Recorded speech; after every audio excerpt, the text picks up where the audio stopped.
बिस्मिल्लाहिर्रहमानिर्रहीम, अस्सलाम वालेकुम, welcome to Alham dynamic world. बच्चों, हम लोग चैप्टर नंबर 4 पढ़ रहे हैं और चैप्टर नंबर 4 में हम पहुंच चुके हैं मोलेकुलर सॉलिड्स यानी टाइप्स ऑफ सॉलिड्स पढ़ रहे हैं क्रिस्टलाइन सॉलिड्स की।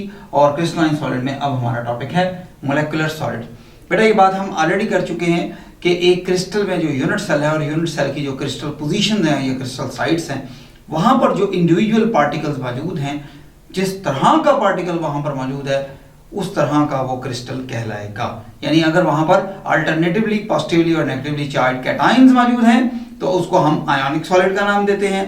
अगर हर जगह पर न्यूट्रल एटम्स मौजूद हैं held together bye strong covalent bond तो एटॉमिक सॉलिड कहलाएगा या called as covalent solid.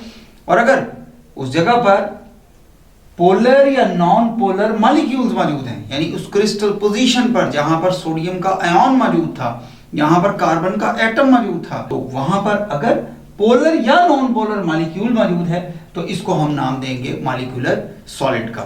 Molecular solid की सबसे बेहतरीन एग्जांपल है आइस या चीनी। ये दोनों बड़ी ही फेमस और बड़ी आसान एग्जांपल हैं जो मॉलिक्यूलर सॉलिड्स के अम्ब्रेला के नीचे आती हैं।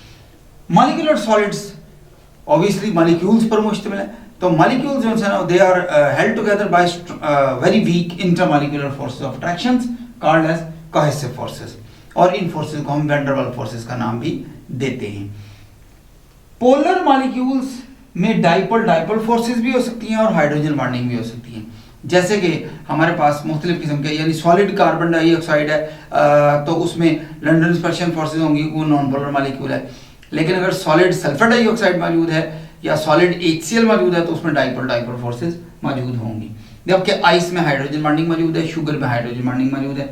नॉन पोलर मॉलिक्यूल में लंडन डिस्पर्शन फोर्सेस मौजूद होंगी जो मॉलिक्यूल्स को एक दूसरे के साथ बांधे रखेंगी, जिसकी वजह से मॉलिक्यूल सॉलिड स्टेट में एग्जिस्ट करते नजर आएंगे। Sugar, glucose, rhombic sulphur, monoclinic sulphur, solid iodine, solidified gases, phosphorus की allotrops, all these are the examples of molecular solid। आसान सी बात आपको बताता हूं बेटा, हर वो मटेरियल जो नेचुरली गैस स्टेट में मौजूद है या नेचुरली लिक्विड स्टेट में मौजूद है, जब उसको ठंडा करके या किसी और तरीके से सॉलिडिफाई किया जाएगा तो जो क्रिस्टल बनेगी, अगर क्रिस्टल बनती है तो उसको हम मॉलिक्यूलर सॉलिड का नाम देंगे, except mercury. Ice is the best example of molecular solids.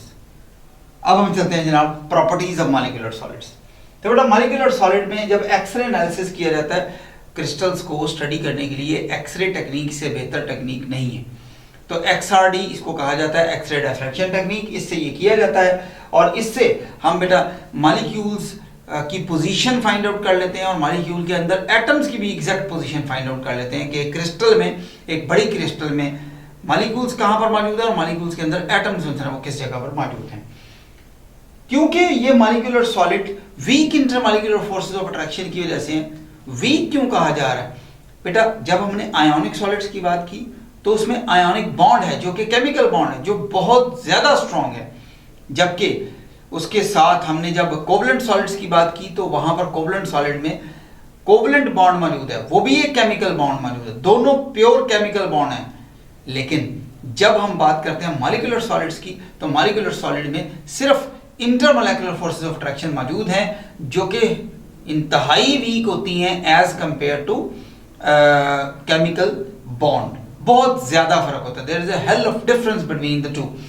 Water की एग्जांपल है कि वाटर को अगर हम 100 डिग्री सेंटीग्रेड तक हीट कर दें तो वाटर मॉलिक्यूल्स अलग-अलग हो जाते हैं, यानी हाइड्रोजन बॉन्डिंग ब्रेक हो जाती है और वाटर मॉलिक्यूल आजाद हो जाते हैं। लेकिन 100 डिग्री सेंटीग्रेड पर वाटर का एक भी मॉलिक्यूल डीकंपोज होकर हाइड्रोजन और ऑक्सीजन नहीं बनाता। इवन 1500 डिग्री सेल्सियस पर हीट करने पर भी वाटर बहुत कम डीकंपोज होकर हाइड्रोजन और ऑक्सीजन में कन्वर्ट होता है। इसका मतलब है कि जो केमिकल बॉन्ड है it is far stronger than the intermolecular forces of attractions. इसलिए लफ्ज वीक का बार बार लफ्ज इस्तेमाल किया जा रहा है क्योंकि ये weak intermolecular forces of attraction है। इसलिए जो मॉलिक्यूलर सॉलिड्स होते हैं उनमें से ज्यादातर सॉफ्ट हैं और ज्यादातर कंप्रेसिबल हैं। ये नहीं कहा जा रहा कि सारे ही सॉफ्ट हैं और सारी कंप्रेसिबल है, लेकिन जारी बात है बहुत सारे जो सॉफ्ट भी हैं और बहुत सारे कंप्रेसिबल भी हैं क्योंकि उनमें अच्छी खासी जगह मौजूद होती है। मोस्टली वोलेटाइल है, आयोडीन वेपर्स में कन्वर्ट हो जाता है, टर्मेरिक पाउडर कन्वर्ट हो जाता है, टल्कम पाउडर कन्वर्ट हो जाता है, वेपर्स में कन्वर्ट, डायरेक्ट वेपर में कन्वर्ट, आसानी से वोलेटाइल हो जाते हैं। लो मेल्टिंग पॉइंट होते हैं और लो बॉइलिंग पॉइंट होते हैं। आइस को आप देख लें, उसका मेल्टिंग पॉइंट सिर्फ 0 डिग्री सेंटीग्रेड है, उसके मुकाबले में सोडियम क्लोराइड का मेल्टिंग पॉइंट 801 डिग्री सेंटीग्रेड है, उसके मुकाबले में डायमंड का 3500 डिग्री सेल्सियस के लगभग है। यानी there is a very huge difference between their melting points. तो इनका मेल्टिंग पॉइंट क्यों कम है? क्योंकि इनके पार्टिकल्स के दरमियान इंटरमॉलिक्यूलर फोर्सेस ऑफ अट्रैक्शन मौजूद है, which is not a chemical bond.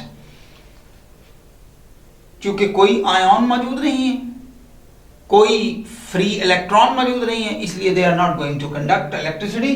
Bad conductor of electricity है, very small minute amount of electricity pass होती है, वो भी ऐसे जिनमें थोड़ी बहुत पोलैरिटी मौजूद है।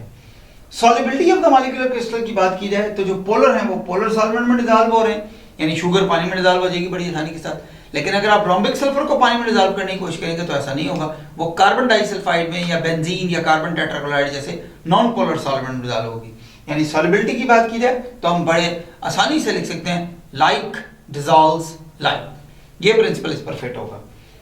अब मॉलिक्यूलर सॉलिड्स में वैसे तो बहुत सारे सॉलिड हैं, लेकिन हमारी किताब में स्ट्रक्चर ऑफ आयोडीन का जिक्र किया गया। स्ट्रक्चर ऑफ आयोडीन इस वक्त आप मेरे बाएं जाने स्क्रीन पर देख सकते हैं। बेटा ये भी एक फेस सेंटर्ड क्यूबिक क्रिस्टल है। आसान सी बात है कि हमारे सिलेबस में सोडियम क्लोराइड का स्ट्रक्चर है, फेस सेंटर्ड क्यूबिक क्रिस्टल। उसके बाद डायमंड का है, फेस सेंटर्ड क्यूबिक क्रिस्टल। उसके बाद आयोडीन का है, ये भी फेस सेंटर्ड क्यूबिक क्रिस्टल है। लंडन डिस्पर्शन फोर्सेस की वजह से बेटा ये सॉलिड होता है।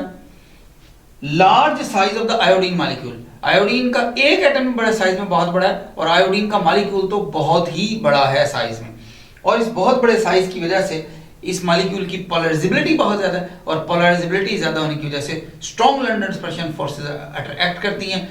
बाकी हैलोजेंस के मुकाबले में ये फिर सॉलिड स्टेट में एग्जिस्ट करता है। फ्लोरीन और क्लोरीन गैस स्टेट में, ब्रोमीन लिक्विड स्टेट में, जबकि आयोडीन सॉलिड स्टेट में एग्जिस्ट करता है।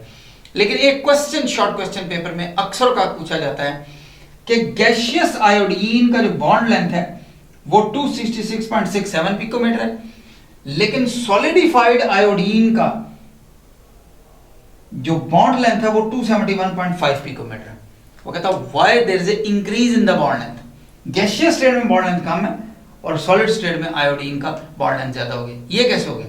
बहुत आसान जवाब है बेटा। गैसियस स्टेट में आयोडीन का मॉलिक्यूल दूसरे आयोडीन के मॉलिक्यूल से इतना ज्यादा दूर है कि कोई इंटरमॉलिक्यूलर फोर्सेस ऑफ अट्रैक्शन मौजूद नहीं है, जिसकी वजह से इस बॉन्ड लेंथ पर कोई फर्क नहीं पड़ता। लेकिन जब इसको सॉलिडिफाई किया जाता है तो इसके सॉलिड में कन्वर्ट होने की रीजन पोलराइजेबिलिटी है, और पोलराइजेबिलिटी का मतलब क्या है कि there is a distortion in the electronic cloud. तो अब ये वाला मॉलिक्यूल इस मॉलिक्यूल की इस आयोडीन को अट्रैक्ट कर रहा है, ये वाला मॉलिक्यूल आयोडीन इस आयोडीन को अपनी तरफ अट्रैक्ट कर रहा है, और वो वाला मॉलिक्यूल दूसरी तरफ इस आयोडीन को अपनी तरफ अट्रैक्ट कर रहा है। तो जब ये दोनों आयोडीन के मॉलिक्यूल, दोनों आयोडीन के एटम अपने नेबरिंग मॉलिक्यूल से अट्रैक्ट हो रहे होंगे, तो रिजल्ट क्या निकलेगा कि ये बॉन्ड लेंथ थोड़ी सी एलोंगेट हो जाएगी और 271.5 पिकोमीटर में आ जाएगी। ये फिनोमेना सिर्फ आयोडीन में नहीं है, बल्कि हर उस मटेरियल के लिए जो नॉन पोलर गैस है और उसको बाद में लिक्विड में बाद में सॉलिड में कन्वर्ट किया जाए, तो there is a little bit elongation in its bond length. उसकी रीजन पोलराइजेबिलिटी है। ये था बेटा मॉलिक्यूलर सॉलिड्स। और मॉलिक्यूलर सॉलिड्स के बाद अब बारी आएगी हमारे पास मेटालिक सॉलिड्स की। मेटालिक सॉलिड्स बेटा बहुत ही गैर मामूली है। मेटालिक सॉलिड में सबसे पहले आप मेटालिक सॉलिड की एक पिक आपके सामने देखते हैं। मेटालिक सॉलिड में बड़ी ही गैर मामूली बात यह है कि मेटालिक सॉलिड में उस क्रिस्टल में जो पार्टिकल मौजूद हैं, उस पार्टिकल पर हर जगह पर एक कैटाइन मौजूद है। यानी कैटाइन के बाद फिर कैटाइन है, उसके बाद फिर कैटाइन है, उसके बाद फिर कैटाइन है, हर जगह कैटाइन मौजूद है। आयोनिक सॉलिड में कैटाइन के बाद एनाइन था, एनाइन के बाद कैटाइन था, और कोवलेंट सॉलिड में हर जगह एटम था, मॉलिक्यूलर सॉलिड में हर जगह मॉलिक्यूल था। लेकिन आप देख सकते हैं कि मेटालिक सॉलिड में हर जगह कैटाइन नजर आ रहा है, और ये बड़ी गैर मामूली बात है।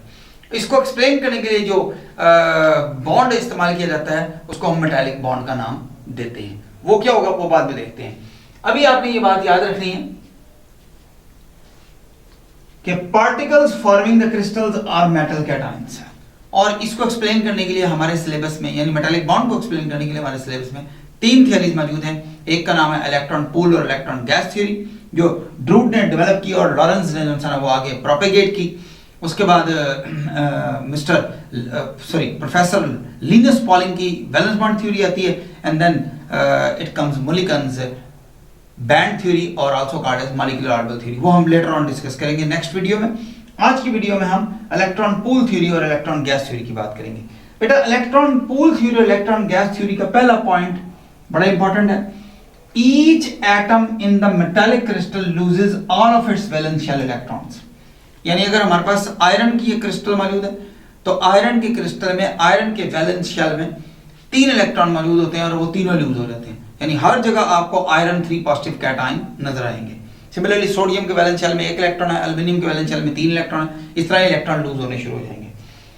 अब इन इलेक्ट्रॉन के लूज होने से होगा क्या? 2 बातें होंगी, 2 चीजें डेवलप होंगी। नंबर 1, एक इलेक्ट्रॉन का जम्मे गफीर वजूद में आएगा, लार्ज एग्रीगेट ऑफ इलेक्ट्रॉन्स, जिसको हम इलेक्ट्रॉन पूल या इलेक्ट्रॉन गैस का नाम देंगे। और दूसरा, एक बड़ी तादाद कैटायंस की भी डेवलप होगी जिन्होंने इलेक्ट्रॉन लूज किए। तो वो कहते हैं ये जो पूल और गैस डेवलप हुआ है, it binds the cations into their fixed position. यानी ये उन कैटायंस को उनकी फिक्स पोजीशन पर बाइंड रखेगा और उन्हें हिलने नहीं देगा अपनी जगह से। यानी कैटायंस एक मेटालिक क्रिस्टल में अपनी अपनी जगह फिक्स कर लेंगे। उसके बाद वो कहते हैं कि ये जो फ्री इलेक्ट्रॉन हैं, they are responsible for the heat and electrical conduction. यानी किसी किस्म की भी इलेक्ट्रिकल कंडक्शन है, किसी किस्म की भी हीट कंडक्शन है, उसका जिम्मेदार कौन है? वो यही फ्री इलेक्ट्रॉन्स मौजूद हैं, जिनको हम लेटर ऑन डिस्कस करेंगे। और इसी बुनियाद पर मेटालिक बॉन्ड को डिफाइन किया गया है। वो कहता है the force which binds the metal cation to a number of electron within its sphere of the influence is known as metallic bond. तो बच्चों यहाँ पर हमारी आज की वीडियो इख्तिताम पजीर होती है। नेक्स्ट इंशाल्लाह अजीज हम मेटालिक बॉन्ड के हवाले से ही बात करेंगे। अल्लाह हाफ़िज़।